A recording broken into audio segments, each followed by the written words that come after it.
boa tarde, né, ou bom dia, enfim, né? Nesse vídeo eu vou apresentar o meu projeto, de iniciação, que consistiu, né, em estudar, né, uma reforma tributária que seria pautada, né, na transição de um sistema tributário em cascata, né, então tributo sobre tributo, para um sistema sobre valor agregado, né, sobre só de fato aquela parte que a que afirma, né, que a venda, enfim, agrega valor econômico, né? Seria, né, a diferença, né, entre o que foi gasto, entre o valor vendido e o valor gasto para a produção do bem, né? Então, a ideia, né, em linhas gerais, é ver, né, fazer essa transição desses sistemas tributários e ver qual seria o impacto na economia. Com relação aos objetivos do trabalho, o primeiro deles é justamente a de construir um modelo, né, formular um modelo de equilíbrio geral que, que abarque, né, o governo. Então, nesse modelo, ele precisa ter o comportamento, né, algum, algum problema, né, que modele o comportamento do governo, para justamente ter uma economia, né, para a gente justamente ter um ambiente em que possa se estudar essa reforma tributária.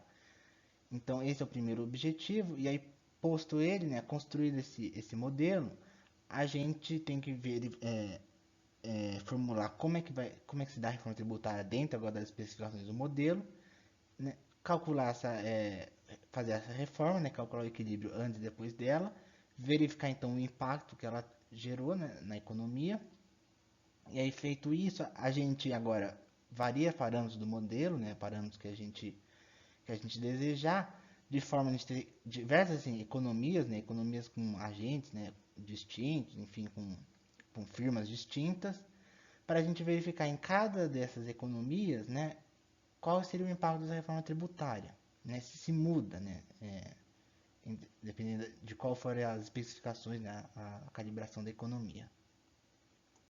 Aí, com respeito aos procedimentos metodológicos, né, o primeiro dele foi estudar biografia.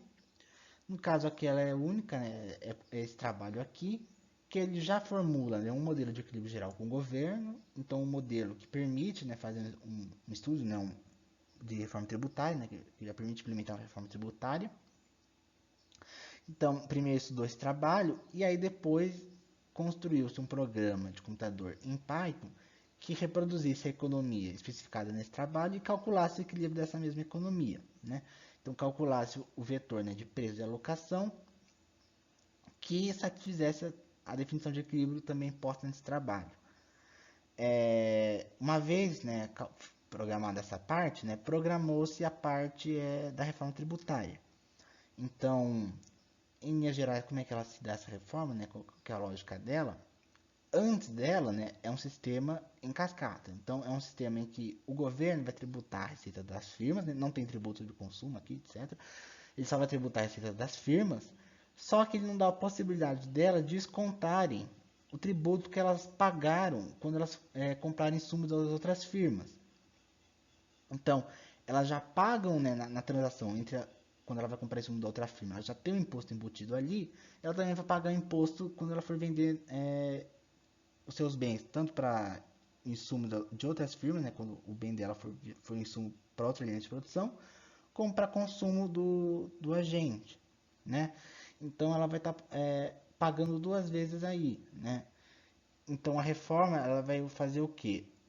A, ela vai ter, a firma, né, ela vai ter a possibilidade, né, de descontar de tudo que ela pagou, né, nessa transação final, descontar aquilo que é o imposto que ela pagou ao comprar insumo de outra firma. E de tal forma que ela vai ter, né, uma incidência tributária menor. Então essa é uma primeira parte. A segunda parte é uniformizar as alíquotas entre todos os setores. E uma vez uniformizadas as alíquotas, é buscar qual é a alíquota que é fiscalmente neutra. Então, dada a calibração do modelo, primeiro calcula-se o equilíbrio, né, pré-reforma, fixa a receita do governo. Aí você vai fazer o que? Você vai uniformizar as alíquotas entre todos os setores, vai dar a possibilidade das firmas descontarem o imposto que elas pagam referente a quando elas compram insumo das outras firmas, né?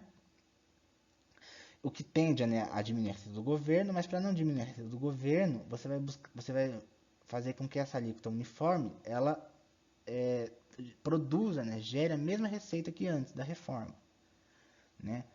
E é o que essa última parte, né, faz do programa. E aí quando você faz isso, você agora consegue fazer vários exercícios, todos numéricos, né, da reforma tributária, né, variando ali parâmetros da economia, né. Então, com relação aos principais resultados, o primeiro deles foi que, com a uniformização das alíquotas, né, da alíquota que é fiscalmente neutra, né, não muda a receita do governo, agora que as firmas elas passam a serem tributadas pela mesma alíquota, em equilíbrio a gente tem preços relativos iguais entre os setores privados da economia. Então, para os setores que são comandados por firmas competitivas, né, que atuam em mercados competitivos, essas firmas, os preços, né, que elas vão gerar em relação ao salário, os preços de equilíbrio, né, desses bens em relação ao salário são os mesmos. Por consequência, né, o nível de produção desses bens é igual, né?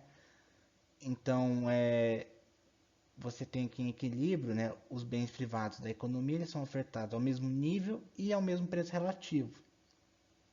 E de modo geral, a gente tem que, no pós-reforma, né, no equilíbrio pós-reforma, a economia ela vai em direção a uma oferta de bens públicos maior, né, bens produzidos pelo governo, né, bens e serviços produzidos pelo governo, você tem uma oferta maior deles, e os bens produzidos pelas firmas privadas, né, aí é em ambas direções, né, para algumas firmas aumenta a produção, para outras firmas diminui a produção, de tal modo, né, que todas elas vão produzir ao mesmo nível e com o mesmo preço, né.